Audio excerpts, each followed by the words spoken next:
Hello friends, welcome to my channel English Fluency Quest. Today we are going to learn vocabulary.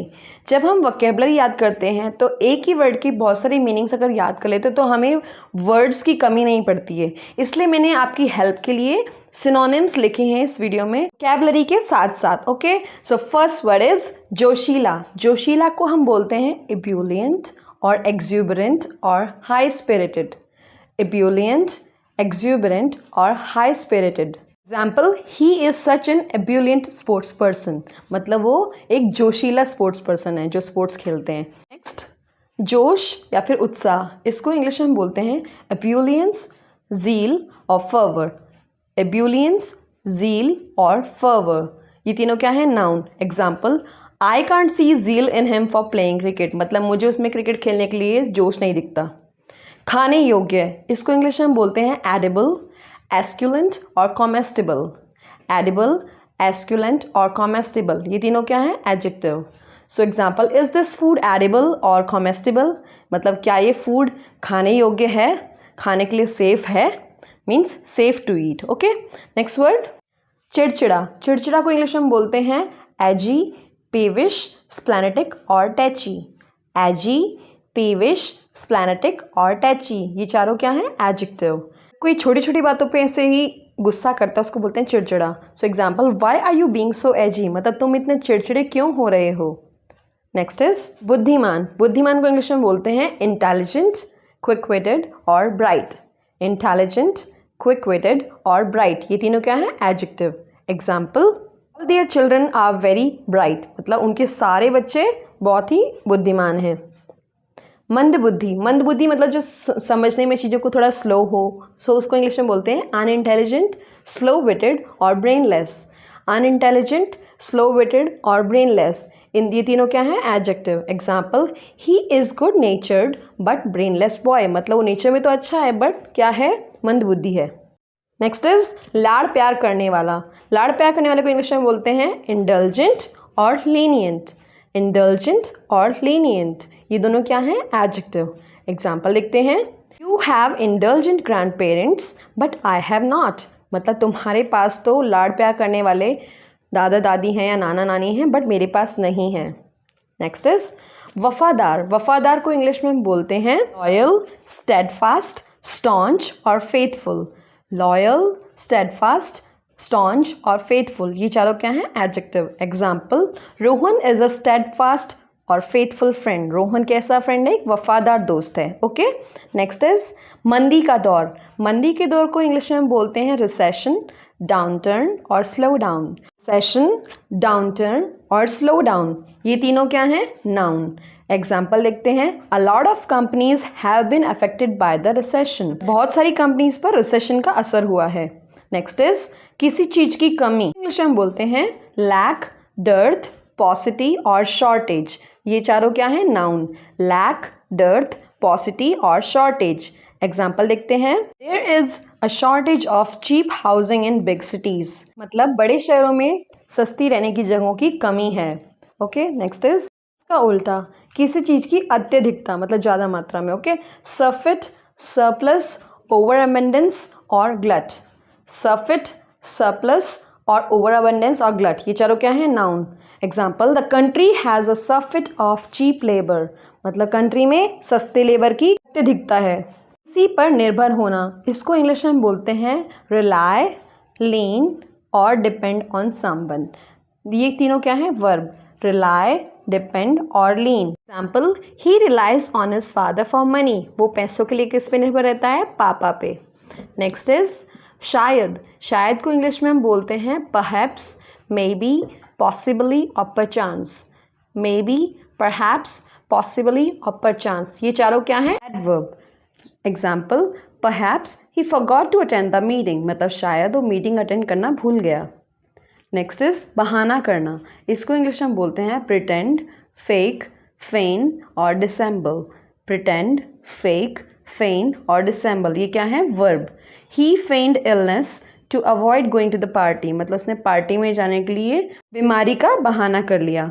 Next is बर्बाद करना या नष्ट करना। इसको इंग्लिश में हम बोलते हैं डिमोलिश, डिस्ट्रॉय और नॉक डाउन। डिमोलिश, डिस्ट्रॉय और नॉक डाउन, ये तीनों क्या हैं? Verb.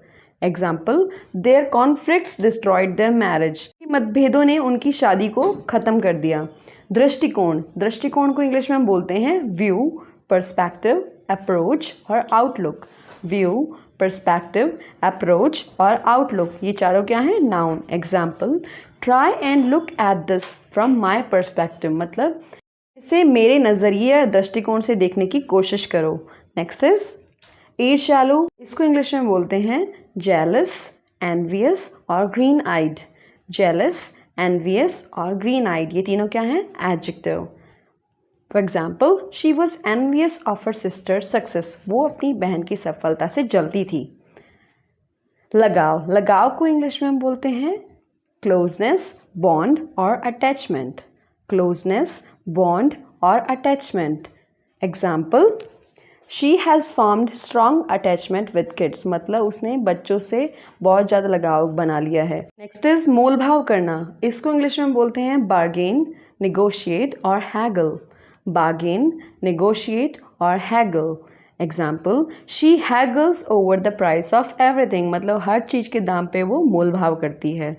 Next is lane then करना, या फिर एक के बदले दूसरी चीज़ देना बिना कोई पैसे लिए दिए। ओके, उसको इंग्लिश में बोलते हैं स्वैप, ट्रेड और बार्टर। स्वैप, ट्रेड और barter. For example, they bartered wheat for cotton, मतलब उन्होंने कपास के बदले गेहूं का लेन देन किया। नेक्स्ट इज बहुमत, या फिर सबसे बड़ी संख्या समूह में। ओके, उसको बोलते हैं मेजॉरिटी, जनरलिटी और प्रीपोंडरेंस। मेजॉरिटी, जनरलिटी और preponderance. Example, the majority of students in the class are from Japan, मतलब क्लास में ज़्यादातर बच्चे जापान से हैं। बहुमत किसका है? जापान वालों के बच्चों का। शायद कभी, इसे इंग्लिश में हम बोलते हैं रेयरली, हार्डली एवर और इनफ्रीक्वेंटली और seldom. Rarely, hardly ever, infrequently और सेल्डम, ये सारे क्या हैं? Adverb. For example, I rarely have time to read a newspaper, मतलब मेरे पास शायद ही कभी न्यूज़पेपर पढ़ने का टाइम होता है। नेक्स्ट इज के बगल में, इसको इंग्लिश में बोलते हैं बिसाइड, अलोंगसाइड और नेक्स्ट टू। बिसाइड, अलोंगसाइड और next to something. Example, who is sitting beside you in the picture, picture में तुम्हारे बगल में कौन बैठा है। नेक्स्ट इज पालन करना, इसे इंग्लिश में बोलते हैं कंप्लाई विद, adhere to और abide by something. Comply with, adhere to और abide by something. For example, all office buildings must comply with the safety regulations. मतलब जो सुरक्षा के नियम हैं उनको सारी ऑफिस की बिल्डिंगों को उनका पालन करना चाहिए। कहा ना मानना या पालन ना करना, इसे इंग्लिश में बोलते हैं डिफाई, डिसओबे और रिबेल अगेंस्ट। डिफाई, डिसओबे और rebel against. For example, she डिफाइड her parents and went abroad, मतलब उसने पेरेंट का कहा नहीं माना और कहाँ चलेगी? बाहर देश से। आरोप, आरोप को इंग्लिश में बोलते हैं एलिगेशन, चार्ज और एक्विजिशन। एलिगेशन, चार्ज और acquisition. For example, he has been arrested on a false charge, मतलब उसे गलत आरोपों के बेसिस पे अरेस्ट किया गया है, बंदी बनाया गया है। दिस हाथों हाथ या तुरंत, इससे इंग्लिश में बोलते हैं instantly, right away, at once, forthwith और immediately. Instantly, right away, at once, forthwith और इमीडिएटली, ये सारे क्या हैं? Adverb. For example, if the fire alarm rings leave the building forthwith, मतलब अगर फायर अलार्म बजता है तो हाथों हाथ बिल्डिंग को खाली कर देना। बोझ या भार, इसे इंग्लिश में हम बोलते हैं बर्डन और लोड। बर्डन और load. For example, I don't want to be a burden on my children, मतलब मैं अपने बच्चों पर बोझ नहीं बनना चाहती। Don't ever say again that you are a burden, मतलब ये फिर से कभी मत कहना कि तुम एक बोझ हो। नेक्स्ट इज कंगाल। कंगाल को इंग्लिश में हम बोलते हैं popper, down and out, hobo और tramp. Pauper, down and out, hobo और tramp. For example, after losing all his money in the stock market he became a pauper, मतलब स्टॉक मार्केट में अपना सारा पैसा खोने के बाद वो क्या हो गया? कंगाल। Okay guys, that was all for today. I hope word meaning सबको अच्छे लगेंगे सिनोनिम्स के साथ। अब अगर आप चाहते हैं तो इसका एक स्क्रीनशॉट ले सकते हैं सो दैट आपको इसको रिवाइज करने में आसानी हो। अगर आपको वीडियो पसंद आया तो लाइक और शेयर कीजिए and thanks a lot for watching. Have a good day.